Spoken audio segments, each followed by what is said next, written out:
Ja tu šo skaties vai klausies, tad investīcijas tev nav mazsvarīgas. Lai uzzinātu par aktuālajām investīciju iespējām, publiskajiem obligāciju piedāvājumiem, kur pēdējā laikā labas procentu likmes tiek piedāvāts, par IPO un nevis tikai ziņu formātā, bet analīzes, viedokļi un skatījumu no citiem investoriem, tad īstā vieta ir investoruklubs.lv. Ienāc un pievienojies. Investoru kluba podkāsts. Investē, un esi viens no mums. Labdien, esiet sveicināti Investoru kluba podkāstā. Mani sauc Kaspars Pēksnieks, esmu Investoru kluba galvenais redaktors. Šajā podkāstā mēs runājam par investīcijām. Par investīcijām runājam gan ar biržās kotētu uzņēmumu vadītājiem, gan investīciju jomas profesionāļiem. Protams, šajā podkāstā mēs runājam tikai un vienīgi par investīcijām. Pirms ķeramies pie šodienas epizodes, kā jau parasti, man ir jāpasaka arī atruna, ka šajā epizodē runātais, izteiktais un apspriestais ir tikai personīgie viedokļi, un tā nav investīciju rekomendācija vai ieteikums. Katrs pats esam atbildīgi par saviem ieguldījumiem un vērtējam savus riskus. Papildus piebildīšu, ka, ja minēsim kādus uzņēmumus, varbūt arī tā, ka šo uzņēmumu akcijas ir mūsu pašu portfeļos. Šodien Investoru kluba podkāstā pie manis viesos ir atgriezies Jurijs Adamovičs. Sveiks, Jurij. Sveiks. Prieks tev redzēt atkal mūsu podkāstā. Un, ja iepriekšējā reizē mēs runājām APF Holding IPO laikā, mēs šodien arī parunāsim, protams, par APF Holding, jo nevar neizmantot tādu iespēju no pirmā vota neparunāties par to, kas notiekās ar vienu no biržās kotētajiem uzņēmumiem. Bet šodien tas galvenais mērķis mūsu sarunā ir pamēģināt pasmalties no tavas pieredzes un investīciju piegājiena, iepazīt tevi kā investoru. Un pirms mēs sākam par to visu runāt, varbūt vari pastāstīt mazliet par savu ceļu, tādu kaut kādu koncentrētu CV, ja dzīves gājumu. Jā, mēģināšu koncentrēti.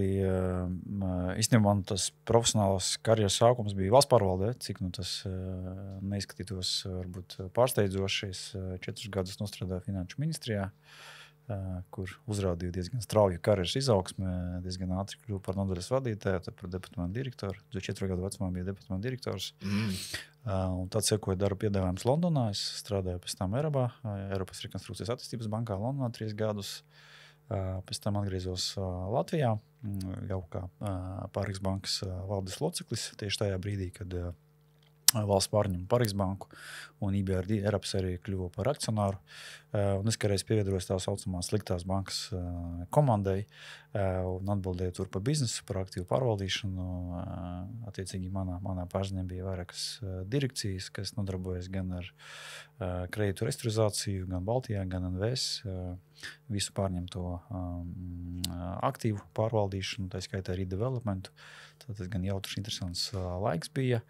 Es gribēju piebilst, ja tā ātri pārskrēja pāri, bet droši vien tie gadi bija ļoti interesants laiks. Viņi bija ļoti interesanti, jā, viņi droši vien kaut kādā, bet pilnīgi noteikti noteica to, ko es darīju pēc tam, jo mums portfelī bija arī diezgan daudz aktīvu NVS valstīs, tā skaitā Krievijā un Ukrainā. Mēs nosaucam pāris tādus diezgan skaļus un redzamus darījumus Krievijā, kur es un mana komanda bijām pamanīti, un tad man izteica piedāvājumu oligarhi, kā vārds nav moderni tagad izmantot, ja? Sauksim to par lielu finansu industriālas grupas viens īpašnieks man uzrunāja, kur pa lielam uzdevums bija izvedot kaut ko līdzīgu, ja? Bet daudz plašākā mērogā. Un tad jāsākas manas profesionāls gaitas Maskavā, kur es pavadīju vairāk kā 6 gadus. No sākuma kā algots menedžeris, un tas bija tāds diezgan interesants laiks, kur mēs tā skaitā izveidojam tādu tā kā spin-offu no bankas, kuras bija viens no top menedžeriem uztaisījām spin-offu, kas nodarbojās ar tādu klasisko distressed private equity. Mums bija diezgan liels portfels pārvaldībā. Jā, un šis projekts aizgāja ļoti veiksmīgi. Tur es arī nopelnīju savu pirmo kapitālu. Un es tur attiecīgi pēc dažiem gadiem nolēmu, ka es gribu sākt savu biznesu. Mans pirmais biznes arī bija Maskavā, Krievijā. Vēlāk tad sekoja viens projekts arī tā saucamā sliktās bankas veidošana Krievijā, kas īstenībā droši vien arī uz šodienu ir vislielākais tā saucamās Bad Bank projekts Austrum Eiropā. Tur ar kopēju bilants kopsumu bija ap 30 miljārdi eiro. Tātad mīnus samērojams ar mūsu valsts IKP. kas bija droši vien tāds manas algotā top menedžera karjeras tāds augstākais punkts. Un pēc šī projekta es atgriezos atpakaļ Latvijā. Vēl esot tur, Maskavā, es sāku pamazam investēt to, ko esmu nopelnījis, smagi strādājot algotā menedžera darbā. Un atgriežoties šeit Latvijā, es jau pievērsos uzņēmējdarbībai. Un šobrīd manā portfelī ir vairāki aktīvi, ļoti dažādās nozarēs, bet lielāko daļu mana laika paņem APF grupa un Industria banka, kuras esmu arī lielākais akcionārs un padomas priekšsēdētājs. Ir arī dažādi citādi biznesi. Esmu arī man pastiprināti pieder kopā ar partneri 50% EcoHeat Technologies rūpnīcā, kas ražo industriāla mēroga katlu mājas, biomasas katlu mājas. Un ir vēl dažādi small ventures, kur es kaut ko ar partneriem mēģinu padarboties, bet tas laikam vairāk tādas hobby investīcijas. Labi, un par APF holdingu mēs jau iepriekšējā reizē arī daudz runājam. Varbūt var ieskatīt arī kā ar banku biznesā, kā šeit nonāci un kā ir gājis līdz šim, un mazliet pastāstīt par Industria banku, es domāju. Nonākšana banku biznesa bija visnotaļ loģiska, ja es tomēr pa savu pamatu arodu uzskatu finanšu nozari, uzskatu, ka esmu tāds droši vien kaut kādā ziņā tāds old school banķieris. Ar tādu varbūt ieviezi uz restruktūrizācijām un teiksim tādu tas, ko angļu valodā sauc par corporate turnarounds, jo tas palielam arī tas, ko es darīju gan Parexā, Revertā vēlāk, un arī NVS valstis es realizēju tur vairāk nekā 6 banku atvesļošanas projektus.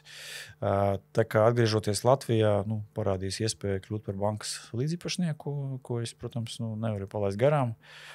Jo droši vien daudzi banku vadītāji sapņo, vismaz es pilnīgi noteikti sapņoju, kadreiz kļūt par bankas īpašnieku vai kā minimums līdziepašnieku. Un tas ir izdevies, tas nebija viegls ceļš, jo Industria banka ir izgājusi cauri tādai diezgan nopietnai transformācijai. Mēs ar kolēģiem smējamies, ka mēs entos gadus nodarbojamies tādu zirgu stāļu tīrīšanu, jo banka bija diezgan ielaista stāvoklī, gan no biznesa procesa viedokļa, gan arī tehnoloģiski. Tā bija universāla banka, un pēdējiem 4 gadiem mēs viņu transformējam par tādu izteikti korporatīvo banku, kas fokusējas uz vietēja maza un vidēja biznesa apkalpošanu.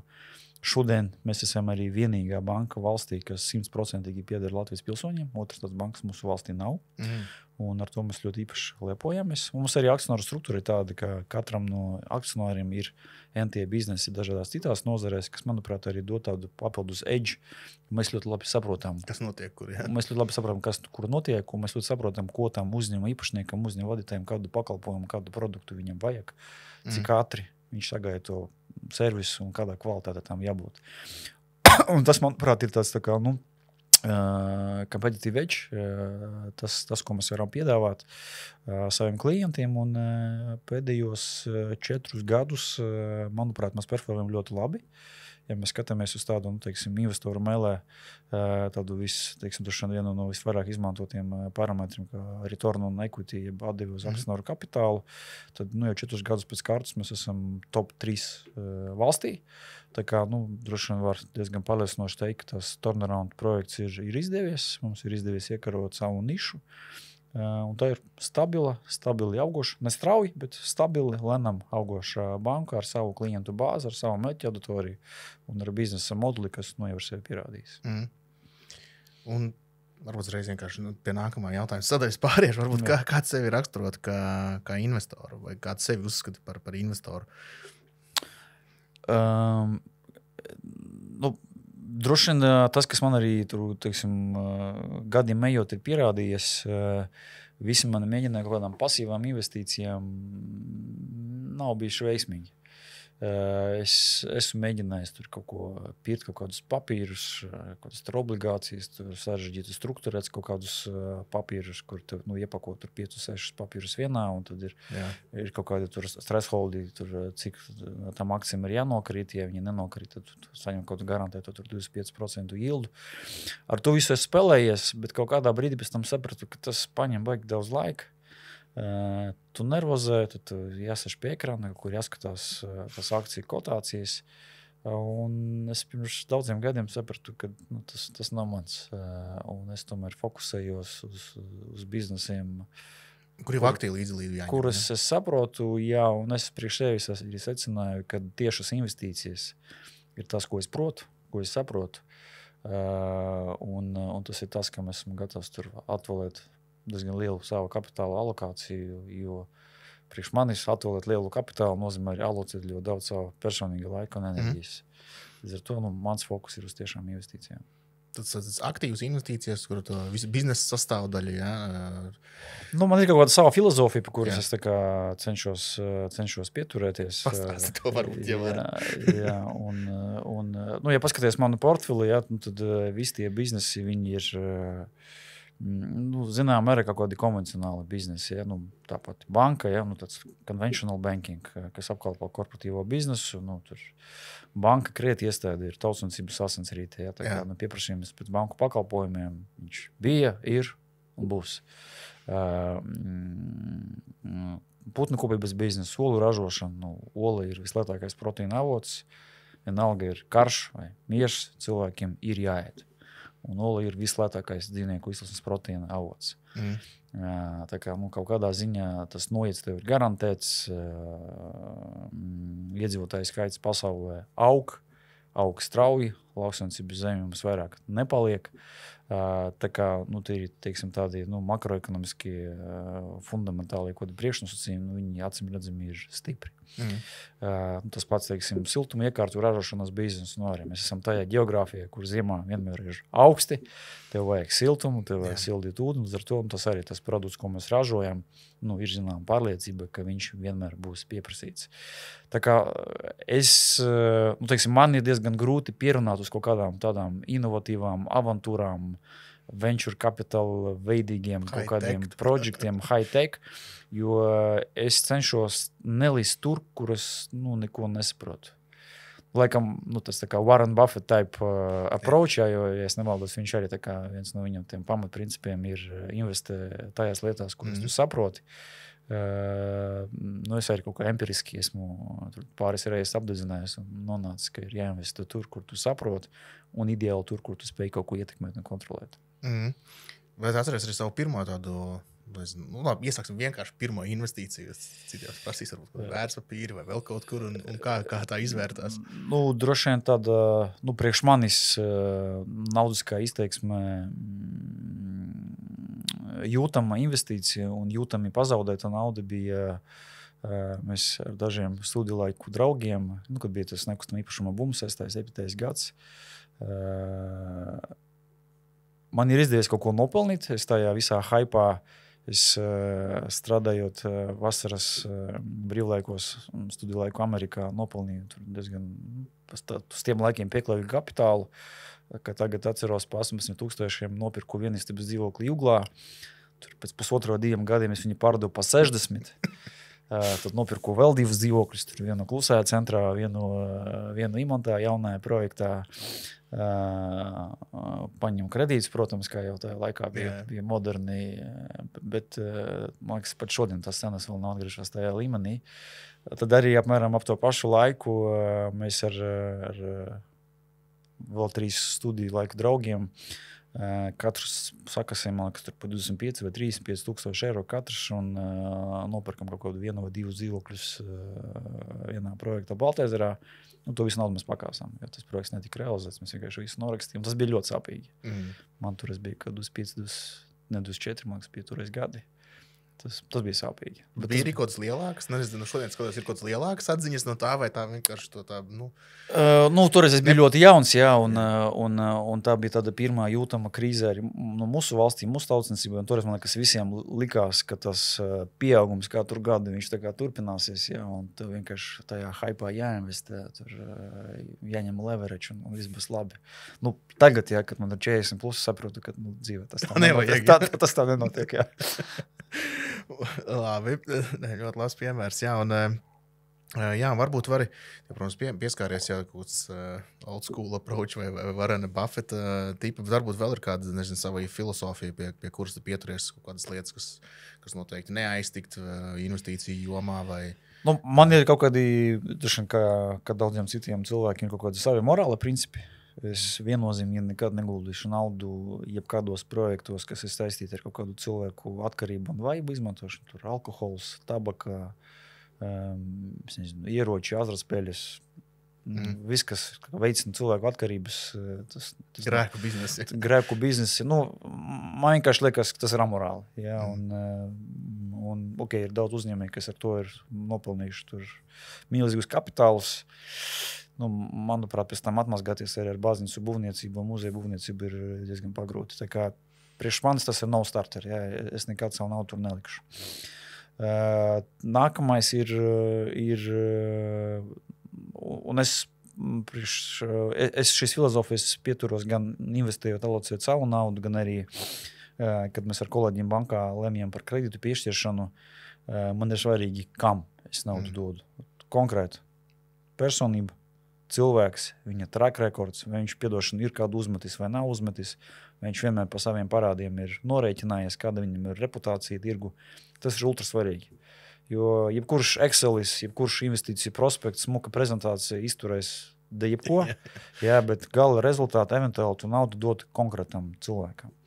Un ja tur nav ticības, intuitīvi liekas, ka tās cilvēks, tā komanda nepavilks, nevajag dot naudu, nevajag tur guldīt. Man ir arī īstenībā bijuši piemēri, kad tas bija jāpārliecinās praksē? Kad par to bija jāpārliecinās praksē, bija arī case, kad likās Excelis ļoti pārliecinoši, nozare saprotam, un vienkārši to analītisko prātu tu saproti, ka nozare projekts labs, komanda so, bet pēc tam tā komanda piedošana visu ir padarījuši. Jā. Un kādam ir jāizstāst tam projektam, vai varbūt var pastāstīt no kādas iepriekšējām, protams, nevar jau tā uz priekšu izdomāt, jā, bet no iepriekšējiem gadījumiem, kā tās investīcijas, vai kā tie darījumi nonāk pie tevis, vai pieņemsim to pašu APF Holding, jo nebija tā, ka tu viņu izveidoji pilnīgi no nulles, tas bija kaut kāds piedāvājums, kam bija jānotiek kam bija jābūt tiem faktoriem, lai tas tev šķistu interesants. Nu, redzi, tagad man, kad bija advisory bizness, tas bija Maskavā, tad man bija jāskrēja apkārt, jābrauc pie klientiem, tā kā jāpiedāvā viņu savu pakalpojumu. Kad tu esi tur bankas līdzipašnieks, bankas amatpersona, tad cilvēki paši nāk pie tevis. Jā, tā kā man LinkedIn inbox ir vienmēr pilns, tur katru dienu iekrīt, tur 10 plus kaut kādi tur aicinājumi ieguldīt turp, šup, un nekustam īpašumi, kripto, tur viss kaut kas, name it. Jā. Tā kā nekas nav jāmeklē, vienkārši cilvēki atnes kādus piedāvājumus. Kad tu arī esi kaut kāds nopietns spēlētājs kaut kādā nozarē, tev regulāri no citām valstīm ik pa laikam atnes kaut ko konsultēt, tur tāda fabrika pārdodās vai negribat apskatīt, nopietni un tā. Tā kā droši vien, Bet no šādiem te piedāvājumiem procentuāli, cik ir tiešām kaut kas interesants? Ir kaut kas, es kā minimums to, kas man liekas interesants, aizstošs, es atveru un izlasu. Un, protams, ir arī kaut kādas lietas, ko es pēc tam tālāk nolaižu savām komandām, analītiķiem, kas to arī izvērtē. Bet atbildot uz tavu jautājumu par APF Holdingu, kaut kādā ziņā, jā, tas bija līdzīgs stāsts. APF Holdingu kā tādu juridisko vienību es nodibināju pats, bet es kā reiz viņu arī nodibināju, lai apakšā būvētu APF grupu, bet jā, projektu man atnes mans bijušais kolēģis no Finanšu ministrijas, kur es pazinu 20 plus gadus, talantīgs, intelektuāls čalis. Jā, tas projekts priekš maniem ir šācies. Bet tajā brīdī tev tas piedāvājums, tu saki jā vārdu, tāpēc, ka tu redz tur milzīgas peļņas iespējas, vai tur visu pagriezt apkārt, vai interesants stāsts? Vai... Nē, jā, mēs runājam konkrēti par EPF. Tur kādreiz bija tie makroekonomiskie fundamentāli priekšnosacījumi, kas man uzreiz lika secināt, ka kaut ko tādu savā ģimenes tur pensijas portfelī es redzu. Un uz APF biznesu es joprojām tā arī skatos, ka priekš manis tas ir tā kā assets, tā kā, kurš nav for sale, viņš ir to hold. Jo, kā es tev teicu, ir pirmīt, tā nozara, man liekas, viņi ir interesanti. Vispār lauksaimniecība un pārtikas ražošana, manuprāt, ir tās lietas, cilvēkiem, kā es teicu, vienmēr būs jāēd. Jā. Bet droši vien kādreiz šīs nozares īpatnība ir, ja mēs konkrēti runājam par dzīvnieku izcelsmes proteīnu ražošanu tādā industriālā mērogā, tā ir ļoti kapitāla ietilpīga. nozari. Ja. Tur tā vienkārši no ielas iestartēt, uzbūvēt fabriku. Daudz Ja tu neesi kaut ko mantojis, droši vien būs pagrūti. Ja tu esi gatavs ar to ņemties, tad jārēķinās. Ja. Es ar šo biznesu nodarbojos 8. gadu. Tas prasa diezgan daudz laika un kapitāla. Un ir kaut kādi izteikti, minējāt to, ka nozares, piemēram, tur grēku nozares, tur ne, ja tur būs kāds uzmetējs, bet varbūt vēl kādi ir sarkanie karogi, kas tev ir kaut kādus piedāvājumus. Ja kāds garantē kaut kādu abnormālo yildu, tur 50-100% gadā vai tur 30%, tur garantīti returnu, ko pa laikam tu redzi sociālos tīklos, skats, kas ir bullshits. Ja, tad tev jāskatās, kas tur patiesībā apakšā ir. Es īstenībā tādus pat neskatos, jo esmu pietiekoši vecs, lai tādām lietām neticētu. Ja. Laiku arī netērēt, laiks dārgāks. Jā, un vēl no otras puses kaut kādi nostīti zaļie karogi, kas, labi, mēs tad pateiksim, tu to visu sāks LinkedInā rakstīt, ja tur atslēgas vārdu izmantot. Jā, es tagad pilnīgi noteikti skatos to, kas ir kaut kādā veidā mērogojams ar maniem esošiem biznesam. Ja. Ja mēs runājam par banku, tad mūs interesē, es neteikšu startupi, bet mazie biznesi, kas ir spējuši pierādīt, ka viņi spēj B2C segmentā paši kreditēt, ir kaut kādi fintech risinājumi. Mēs skatāmies, tā kā, mēs arī, nav noslēpums nekāds Industria banka pirms dažiem gadiem pārņem Privātbanku Latvijā. Tas priekš mums bija ļoti interesants, izdevīgs darījums, kurš mums tā starp citu nav izdevies ar pirmo reizi, mēs viņu pārņemam ar otro piegājienu. Tā kā, skaidrs, ka mēs ļoti, tajās nozarēs, kur es strādāju, mēs ļoti uzmanīgi skatāmies, kas notiek mūsu sektorā, kas ir tie tirgus spēlētāji, kuri iespējams būtu gatavi runāt par kaut kādām M&A aktivitātēm, jeb arī kaut kādi, ar mūsu nozare asociētie uzņēmumi tirgus spēlētāji, kur mēs saskatām kaut kādu upside potenciālu. Un mēs regulāri ar tādiem runājam, viņi arī paši mums uzruna un atnāk un piedāvā. Tas pats ir īstenībā arī ar manu agriculture food biznesu. Ja? Tieši tas pats. Mēs ļoti skatāmies, kas notiek apkārt. Mēs pētam jaunus virzienus. Mēs paši arī ejam jaunos virzienos. Zaļa enerģetika ir tas, kas mani un manu komandu APF-ā interesē. Mēs paši attīstām arī savu biometānu ražotnes projektu. Tā kā viss, kas ir apkārt, tam mums ir ļoti interesanti saistoši. Kāds no skatītājiem iesūtīs kādu radniecīgu ideju, mēs pilnīgi noteikti apskatīsimies, ja viņi būs uzmanības vērsti. Un arī, droši vien arī iespējams arī investoru kluba autori pamanīsimies pirms 2 nedēļām, ja es nemaldos, publiski nācām klājā ar to, ka mēs startējam jaunu biznesa virzienu. Mēs aizgājām sporta uzturu un veselīgu uzturu virzienā ar saviem produktiem. Jā, Fitech, Jā, Fitech Squared. Tā ir preču zīme, ko mēs pieregistrējam visā Eiropā.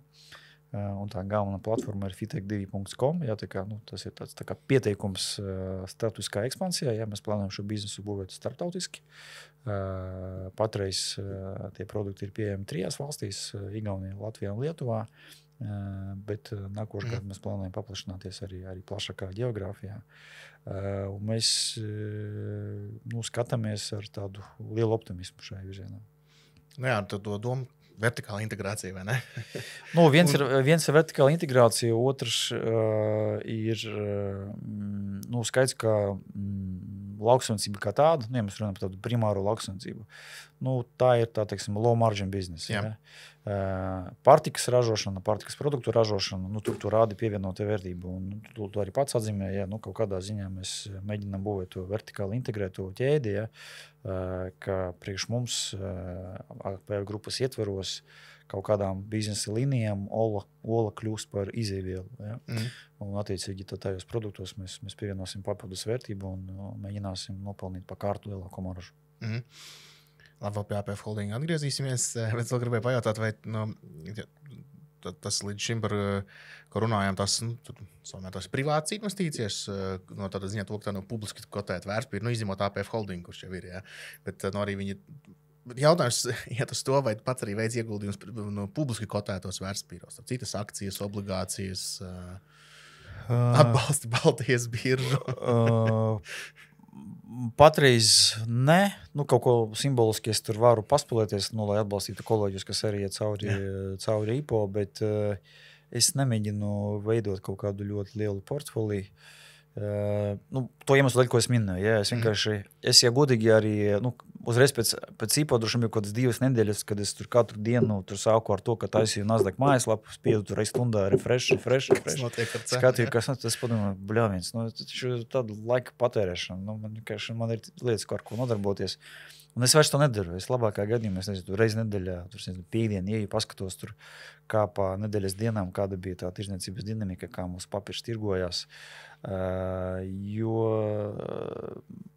Vienkārši man ir cits lietas, ar ko nodarboties un sēdēt pie monitora, analizēt tos grafikus, kurš ko pērk, pārdot. Es vairs to nedaru. Mēs iekšā kompānijas vienkārši reiz mēnesī analizējam, kas bija tie lielākie pircēji pārdevēji, vienkārši lai saprastu investoru noskaņu.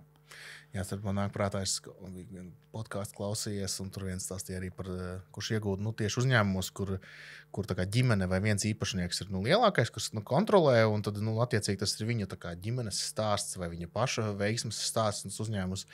Viņš stāstīja satikšanos, kas satiekās ar to investoru, tur parunā kā uzņēmumu iet, ko viņš dara un tam līdzīgi. Un beigās tas uzņēmumu, tas lielākais akcionārs, viņš prasa, kāda ir tā, what is the price nowadays? Tik ļoti nesaprotu. Bet tas nav unikāls gadījums. Mēs arī ar kolēģiem, kad runājam par zaļu enerģētiku, bijām Vācijā, vienā tādā izpētes braucienā. Ir tāda kompānija ar nosaukumu NVTech Energies, es nemaldos, Frankfurtas biržā viņi kotēs, tur 15+ miljonu kapitalizācija, pagājušā gada viņam 90 miljoni nopelnīja net profits, 80+ biogāzes rūpnīcu portfelis pa Vāciju un citām Eiropas valstīm. Un viņš arī teica, ka viņam neinteresē, cik maksā viņa akcijas. Viņam rādītais ir net profits. Jā. Ko arī var saprast, ja tas ir tā kā ģimenes aktīvs, ģimenei pieder tur kontrola pakete, viņa tam biznesam tic, tas founders, viņš pats viņu vada, spēka gados vīrietis, viņš turpina vadīt un turpina pelnīt. Un tad pie APF Holding varbūt var ieskicēt, kā ir pagājis tas pirmais gads. Tagad palielinu ir gads pagājis, vai ne? Biržā ar mēnesi, man liekas, kaut kas tāds. Gads un 1 mēnesis pagājis.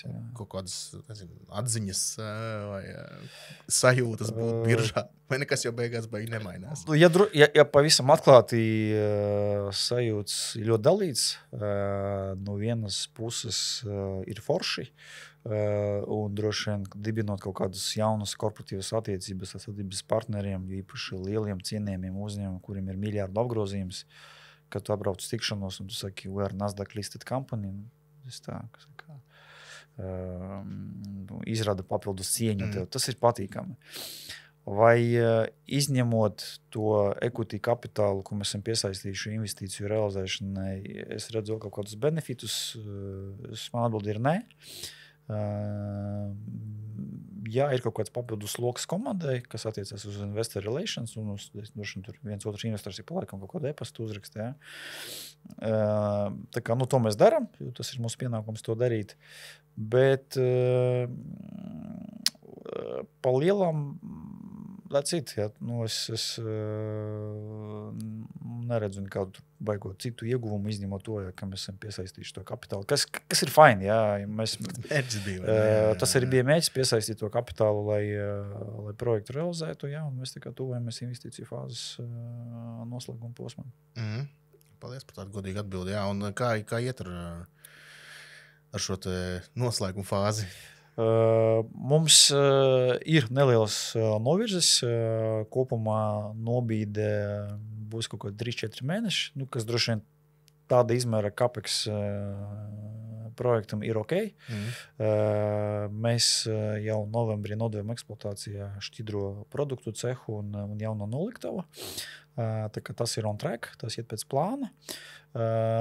Mums, principā, ir jau pabeigta 4. ceha ēka un notiek jau pilnā spārā iekārtu montažas darbi. Jau zem jumta ir arī 5. cehs. Visas iekārtas īstenībā jau ir atvestas, stāv aluksnē. Tā kā lielos vilcienos, jā, mēs ejam pēc plāna ar nelielu novirzi, bet idejiski mēs ejam uz to, lai otrajā ceturksnī mēs jau strādājam ar pilno jaudu ar visiem 5 cehiem. Un tad tas palielam tā kā bija arī dodoties uz IPO, ka palielam tos no finanšu rezultātos, no arī lielāks jaudas un visu mums būs nobīde. Gada rādītājos, jau 26. gadā. Jā, es ceru, ka es tagad nepateikšu kaut ko tādu, par ko juristi man pēc tam lamās, jā, bet jā, būs kaut kāda 1 ceturkšņa nobīde. Mēs, man liekas, arī esam pēdējā investoru webinārā arī teikuši, ka tas apgrozījuma targets un nebidas targets, ko mēs minējam pirms IPO, viņš netiks sasniegts.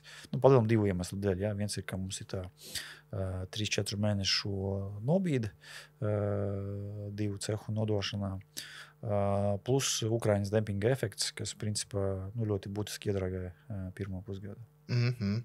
Kāds labi, īstenībā jau atbildējis jautājums, gribēju prasīt, kādas kopējās tendences vēl tirgu, bet tikko atbildēju jau ar pavisam īsu. Jā, tas, galvenais, kas traucē, ne tikai olu biznesā, bet, manuprāt, arī plašākā mēroga lauksaimniecības nozare ir Ukrainas dempings. Tas ir droši vien tas, par ko mūsu amatpersonas vairās runāt publiski, jo ģeopolitiskās situācijas dēļ politiķi varbūt mēģina būt pārāk politkorekti un ražotāji par to pārdzīvo, visi tirgus spēlētāji par to pārdzīvo. Mēs ar nevalstiskām organizācijām mēģinām šo jautājumu risināt, jo mēs redzam, tā skaitā dažas tādas ļoti tādas, maigi izsakoties, negodprātīgas tirdzniecības prakses, kur nāk no trešām valstīm, īpaši no Ukrainas preces, kas tiek nekorekti marķētas, kur produkcija tiek marķēta ar tādā kategorijā, kur pat Ukrainā vienkārši nav jaudu, lai tā ražotu. Jā. Tas, kas notiek, ieradniecība uz to pagaidām pievēr acis, mēs ceram tomēr, ka tā situācija atrisināsies. Ja pilnīgi noteikti atrisināsies, kad beigsies karš, jo tad es ceru, ka amatpersonas beidzot par to arī nekautrēsies runāt. Bet kopumā, jā, gan Baltijas mērogā, gan arī Eiropas mērogā mēs redzam, ka Ukrainas dempings ir ļoti iedragājis lauksniecības nozari kā tādu. Un kā ir ar jauniem produktiem? Iepriekš bija, ir šis te dzēriens bija un starts sporta uztur. Kā tu pats vērtē, kā tas ir līdz šim gājis? Proteīna dzēriens iegūst popularitāti. Mēs tirgojam arvien vairāk un vairāk. Redzam, ka pārdošanas apjomi aug strauji, bet viņi joprojām nav tādā līmenī, kā mēs gribētu. Bet tam droši vien arī ir objektīvs iemesls tas, ka kaut kādā ziņā tas ir grab to go pārtikas produkts, kuram droši vien tāda ideāla realizācijas vieta būtu lielpilsētas. Parīze, Londona, pilsētas, kur ir miljoniem iedzīvotāji, kur cilvēki ir aizņemti, strādā ofisā, viņiem nav laika tur pāriest kārtīgas pusdienas. Tur šādi produkti pilnīgi noteikti aizietu daudz labāk. Tā kā kopumā mēs šie produkti mums nenes zaudējumus, bet mēs nepelnām tik daudz, cik mēs gribētu. Par sausajiem produktiem, olu membrānas kalogēnu, olu proteīna pulveriem, olu proteīna batoniņiem. Secinājums izdarīt ir paragri, jo pagāja dažas nedēļas tikai, un visi tie Black Friday un Ziemassvētku shoppings droši nav viss radītājs, jo skaits, kā caurmērā pa gadu nodrošināt tādus pārdošanas tempus, kā ir Black Friday, būs pagrūti. Tā kā mēs vērosim, bet raugamies ļoti optimistiski uz šo segmentu. Jo, pirms palaistu šo sausas produktus, mēs tur esam ieguldījuši 3+ pētniecības darba. Tā kā iekšā komanda strādāja. Mēs esam veikuši arī turentos mārketinga pētījumus par tiem produktiem. Pirms šos konkrētus 3 produktus izvēlēties, mēs esam diezgan papētījuši, panalizējuši, pabraukājuši pa pasauli. Tā bija tāda ļoti apzināta izvēle. Forši prieks dzirdēt. Un kā ir gājis ar investoriem? Cik investori ir aktīvi? Es nezinu, kāds kādreiz uzrakstīja e-pastu vai kā, bet tas pieņemāja IPO procesā noteikti bija tādi, kas rakstīja, kā dabūt vai kas tur jādara, tādas basic jautājumas, bet pēc tam, cik aktīvi investori ir pēc tam procesā vai pavisam neaktīvi? Webināros mēs redzam, ka līdzdalība ir. Investori pieslēdzās. Es tā sapratu no biržas kolēģiem, ka ne visi emitenti taisa abās valodās. Mēs pagaidām joprojām taisam gan latviešu, gan angļu. Mēs redzam, ka latviešu valodā pieslēdzās vairāk dalībnieku nekā angļu, bet arī angļu valodā tie ir teiksim, 20 plus cilvēki. Kas pārsteidz, ka tie jautājumi, kas tiek uzdot, viņi īstenībā ir ļoti dziļi. Jā. Viņi ir labi jautājumi, kvalitīvi jautājumi. Var just, ka cilvēki iedziļinās un neuzdod tādus muļķīgus un prastus jautājumus. Vai viņus uzdot investīciju banku analītiķi vai vienkārši izglītoti cilvēki, kas sēž mājās, nezinu, bet jā, tie jautājumi, kas tika uzdot, viņi ir diezgan šarpi un pareizi. Jā. Jā, par to prieks dzirdēt. Un, vai ir mainījies arī kaut kā šis investoru sastāvs? Ja no sākuma tur lielākā daļa bija Latvijā. Mēs redzam, kā es teicu, mēs reiz mēnesī analizējam to statistiku, jo vienkārši biežāk nav jēgas. Jā. Tagad aktivitāte ir mazinājusies. Es personīgi to saistu ar to, kas teiksim, tā saucamie fliperi, jeb spekulanti, viņi ir izējuši, jo viņi sapratuši, ka šai hokeja nullis te nebūs. Jā. Tas ir long shot. Un mēs arī īstenībā roadshow laikā godīgi to teicam, ka tas ir, ka tā ir kapitāla ietilpīga investīcija ar gariem paybackiem. Jā. Tā nav investīcija kriptovalūtā. Lūk, un tā secinājums, ko es izdaru, ir vienkārši, ka spekulanti ir izgājuši un mums ir palikuši tie investori, kas tic APF stratēģijai un mūsu filozofijai. Jā, ļoti interesanti. Ja es ar tādā... Ar no paša sākuma bija skaidrs, ka šeit ir ieguldīšana, tas rezultāts būs, tad, kad tiks realizēts šis projekts. Tur nav jēgas cerēt kaut ko ātrāk, ieraudzīt to, ko nevar ieraudzīt ātrāk, vai ne? Es nezinu, cerēt kaut kas paveiksies, vai ne? Pēkšņi tāda tirgus apstākļi būs, kur jūs varēsiet ļoti daudz nopelnīt, jo man liekas, tas piedāvājums bija ļoti godīgs un saprotams tādā ziņā to, ko mēs piesaistam, daram to, un tas arī būs. Un tie, kas gāja spekulēt, es nezinu, ko viņi cerēja izdarīt. Es droši vien arī var saprast tos cilvēkus, kas mēģināja spekulēt. Galā tā ir viena no investēšanas stratēģijām. Tīpaši IPO. Jā, mēs arī tur palasam tos analītiķu ziņojumus, tur pirms IPO, arī pēc IPO. Un tad mēs redzam, mēs ņemam konkrēti APF gadījumu un salīdzinām ar multiplikatoriem, pa kādiem tirgojās tur agriculture, food uzņēmumu citās valstīs. Un tad var secināt, ka mūsu akcija viņi ir nenovērtēta. Ja? Tur cits tās ir par likviditātes līmenī un aktivitātes līmenī mūsu konkrētajā lokālajā biržā. Droši arī tas ir viens no atslēgas iemesliem, kāpēc tā aktivitāte ir tāda, kāda viņa ir. Bet tevi kā lielāko akcionāru uztrauc šī likviditāte vai atgriežamies pie iepriekš teiktā to, ka... Tu zini, mani viņa neuztrauc, kā APF holdinga akcionāri, mani viņa uztrauc kā Latvijas pilsoni un patriotu. Ja? Kad, man, protams, gribētos, lai tirgus ir daudz aktīvāks, un tas, ko es redzu pēdējos gados, ir, ka privātais sektors objektīvi dara ļoti daudz. Mēs redzam daudz iniciatīvas no tirgus dalībniekiem, bet, diemžēl, daudz runāšanas un pamaz darīšanas no politikas veidotājiem. Lieliem vajadzētu būt arī vairāk. Tu jau pats to stāstu zini, jā, lai mēs kaut kur kvalificētos un būtu pamanājumi, mums ir jāstrādā uz tirgus kapitalizāciju. Jā. Tirgus kapitalizācija ir iespējama tikai biržā nokotējot entos lielos valsts monopolus. Un kamēr mēs to neizdarīsim, būs tas, kas ir šobrīd. Jā, tā bišķītim pa bišķītim kāds pienāk. Varbūt kāds vecais aiziet, tad atkal noroja. Nē, ir forši un apsveicami. Es atkārtošu, tas ir ļoti svarīgi, ka privāta iniciatīva nezūd, un ka mēs turpinām par to runāt, tur dažādos formātos, konferencēs, tirgus dalībnieki par to runā. Tas ir labi. Jo katram no mums ir kaut kāda sava artava jādod, jo vairāk būs privāto uzņēmumu, kas startēs biržā, es domāju, galu galā mēs nonāksim. Tu esi optimists, ka būs, ja? Vai negribēs kaut vairs domāt tās kategorijās? Es tā kā pat dzīvē esmu optimists. Tā kā es vienkārši, man grūti iedomāties, kā var mūžīgi izturēt spiedienu, jo mēs taču visi saprotam, kāpēc tie valsts monopoli visvērtīgākie valsts aktīvi netiek listēti. Ja? Visi par to saprot. Manuprāt, vienkārši mūžīgi turēt to spiedienu, kad, principā, tu privātais sektors vokāli visi saka, ka, come on.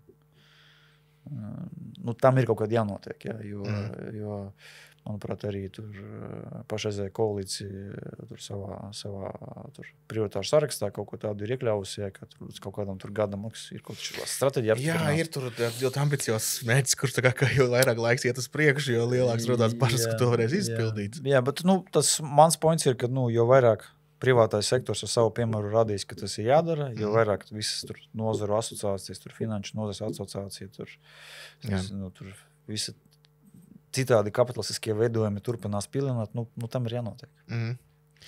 Un Arūti, mēs virzamies uz to sarunu beigu pusi. Varbūt tu vari ieskatīt kādus skats tu ej 25. gadā. Inflācija, ekonomika, procentu likmes. Inflācija skaidrs, ka viņi ies uz leju. Mēs redzējām pagājušajā nedēļā vai šonedēļ bija ECB lēmums par procentu likumu samazināšanu, kam uzreiz sekoja arī komentārs, ka vēl šogad mēs varam sagaidīt vēl vienu procentu likumu samazināšanas likmi epizodī. Un arī mēs, veidojot budžetu un biznesa plānu nākamajam gadam, iekšējā Industras bankas arī prognozējam diezgan strauju procentu likmi kritumu. Mēs arī attiecīgi adžustojam savu biznesa modeli, optimizējot arī izdevuma pozīcijas, rēķinoties ar to, ka procentu ieņēmumi nākošais gads būs mazāki. Objektīvi, ja? Jā. Jo pievienota likme samazināsies attiecīgi. Procentu ieņēmumi kritīsies visam banku sektoram. Kas droši vien ir laba ziņa reālajam sektoram, ja jo resursu cena kļūs lētāk, mums būs ražotājiem, man uzvalkot ražotāju cepuri, būs lētāk piesaistīt kapitālu investīciju projektu realizācijai. Tā kā kopumā es iesoļoju 25. gadā optimistiski noskaņots. Ja, mums ir daudz darba darām, jāpabeidz iesākt investīciju projekti. Mēs īstenībā plānojam uzreiz arī ķerties projektēt uzreiz arī nākamās kārtas.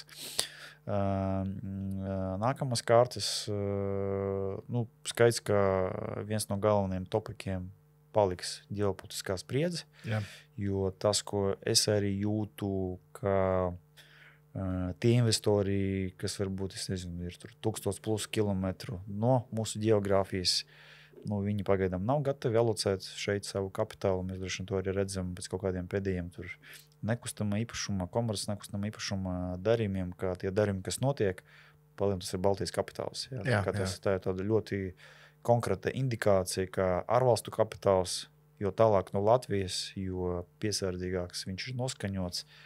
Droši vien ir grūti pārsteigt, grūti kaut ko arī pārmest.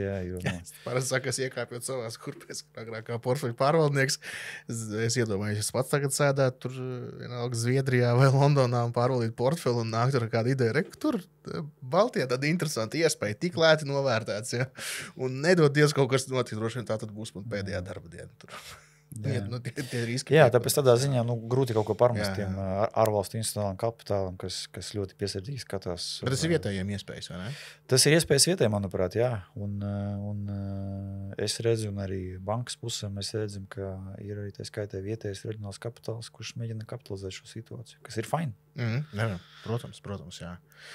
Un jā, par nākamo gadu mēs ieskicējām, varbūt tev var vēl kādas citas pārdomas par to, kā mums to vietējo kultūru aktivizēt investoriem, vai arī, nezinu, kādi padomi, kā uzsākt kādam vispār uzsākot domāt par investīcijām. Ja cilvēks ir sācis domāt, tad droši vien arī jāķerās pie investēšanas. Es atceros, kad biju tur jauns students, man patika lasīt dienas biznesu, Financial Times, Economist, tur sekot indeksiem, analizēt un ar kaut kādam tur, to kapitālu, kas te virzīties 100, 200, 500 tūkstoši eiro arī spēlēties. Manuprāt, ja iesacējam investoram, kurš grib paspēlēties, ir kaut kāds kapitāls, kurš ir gatavs alocēt, tas ir jādara. Manuprāt, šobrīd ir gan rīki, gan risinājumi, kas ļauj to darīt ar diezgan minimālām izmaksām. Tā kā tas ir jādara. Laikam droši vien ieteikums būtu alocēt to naudu summu, kuru nav žēl pazaudēt. Jo es tomēr palieku pie viedokļa, lai veidotu tādu pārdomātu investīciju portfeli, ir jābūt izpratnei par uzņēmumu, par nozarēm, kurā tu investē. Jo, ja tas izpratnes nav, manuprāt, tā ir tāda spekulācija, kas ir līdzvērtīga spēlēšanai kazino. Jā, droši vien jāmēģina sabalansēt, gan uzsākt naudas ziņā, investēt, gan arī tajā pašā laikā izglītību. Nav obligāti formāli, bet zināšanas iegūt, lai to varētu vispār investēt. Nevis tikai vienā vai otrā virzienā. Ja nav jēga tikai iegūt zināšanas bez investēšanas un tikai investēt bez zināšanām, arī var. Man tā, teiksim, runājot ar jaunāku paudzi, man tagad 43 gadi, bet, ja man sanāk tur parunāt ar 20 gadniekiem, es redzu, ka arī man vecāka meita, viņa ir 17, visi runā par kripto. Tā pašam ir kripto vai ne? Man ir, bet nedaudz. Vienkārši es gribēju saprast, kā tas strādā, kā notiek norēķini. Bet priekš man portfeļi tā ir, teiksim, maznozīmīga alokācija. Un tie ir USDT, kas, kur svārstības, var teikt, ka nav. Jā. Tā kā es drīzāk to pamēģināju, lai saprastu, kā tas strādā.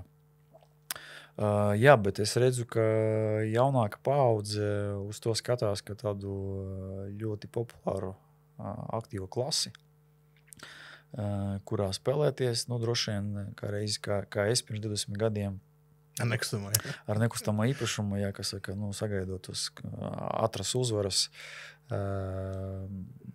vēsture vienmēr atkārtojas. Droši vien aicinājums jaunai paudzei uzmanīgi sekot un saka, vieglas naudas pasaulē nav. Easy comes, easy goes. Jā, tas ļoti labs citāts. Man liekas, mēs ar to varētu arī nobeigt šo sarunu. Es tev gribu teikt liels paldies, ka atnāci Investoru klubu podkāstu vēlreiz ar mums aprunāties. Un cerams, mēs to redzēsim vēlreiz šeit. Cerams. Jā. Paldies. Paldies, skatītāji, klausītāji. Jūs zināt, kur Investoru klubu meklēt. Jūs šo epizodi skatāties. Un tiksimies nākamajās reizēs. Visu labu, tā!